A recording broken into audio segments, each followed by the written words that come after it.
way to go.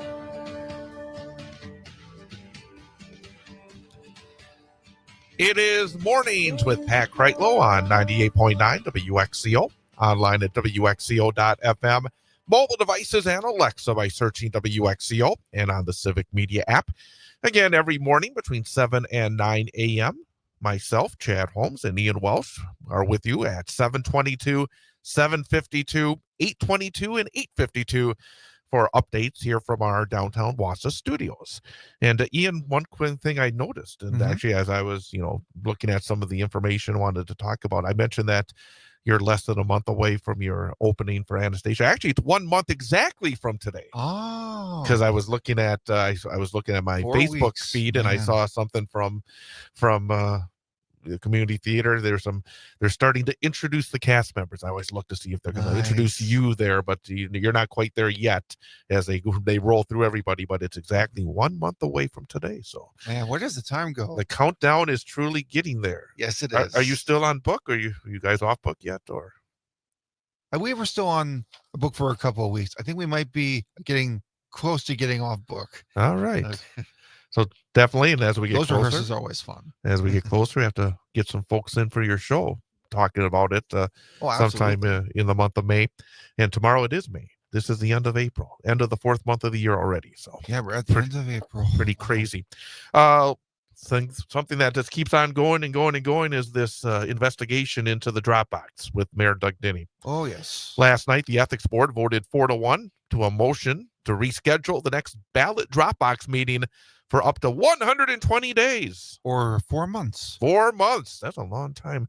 Yeah. They want to have more time to hear from more witnesses in the investigation. Again, I'm going to say right off the top, I don't have all the information. I don't have everything that's going on within this issue.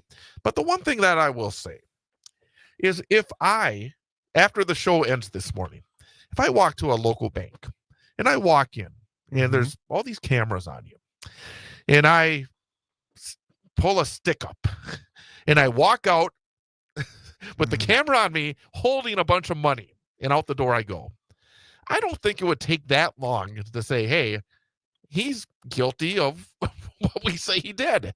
Yeah. And when you go back to last summer, when the mayor of Wausau went out in front of City Hall wearing his little hard hat, wearing his little vest, had his dolly, and hauled away the Dropbox and took it up to his office. Took pictures of it. I don't understand the idea, because either he was able to do that or he was not able to do that. The idea of whether or not he did it is straightforward. I don't get what the idea is. And again, I use this as sort of a bigger picture instance, that for whatever reason, folks that are either politically connected or financially connected seemed the process of the due process, which is a great thing. And of course, we talk about it with Trump and what he's been doing. But the idea that the process seems to take a whole lot longer, that people bend over backwards to allow the people that do have either political power or economic power a lot more opportunity to basically skirt some of these issues.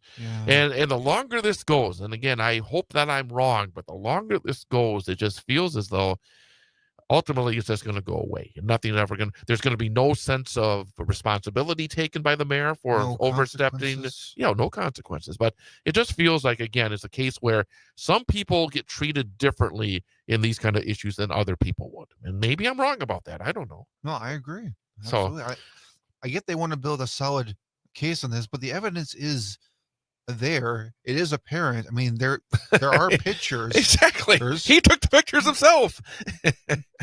I just don't know. I just don't get it. And again, I hope that ultimately that there is some sort of responsibility taken. And again, I've said this before.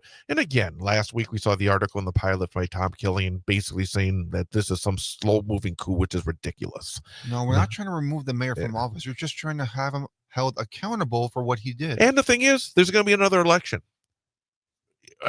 I think we should have a pretty good idea whether or not he's able to do this or not. Bottom line, right? Yep. So bottom line. Again, I just find it to be frustrating.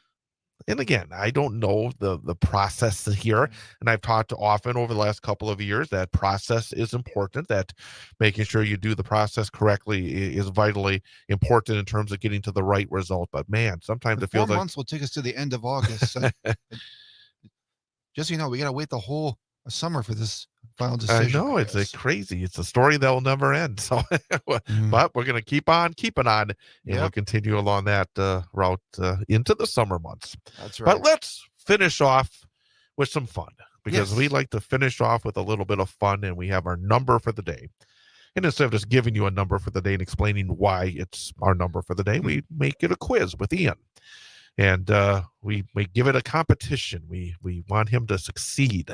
Yes. And we give him 3 choices, 1 of which is correct, 2 of which are incorrect. And based on that, it's 33%. Basically, if you're guessing, 33%. If he's above 33%, it's a passing grade. If he's below 33%, it's a failing grade. But we want him to get more right than wrong for the week, which would be 3 out of 5. Then an A grade would be 4 out of 5, and then an A plus of the ultimate week would, of course, be perfect 5 out of 5. That's right. And so far this week, he's 1 for 2, so that means 1 more correct answer. He'll get a passing grade for the week. And the sooner we can do that, the better. Absolutely. We don't want to go down to the end. But today, our number for the day is the pet owners and exercise. Pet owners and exercise. And our number for the day is, what percentage of pet owners who say they perform better during exercise when their pet is with them? Okay. So they feel like, hey, they perform better because their pet is there, makes their exercise go better. Is the correct number for the day 72%, 82%, or 92%? No, I'm going to say 80 at 2%. I'm going to go with B as my final answer. I think that's a good guess. All right. 82. Real quick here. The percentage of pet owners who say they perform better during exercise when their pet is with them is 82%. Nice. 2 out of 3. Awesome. Great start. We'll do it again tomorrow. Have a good day. Mm-hmm. Show you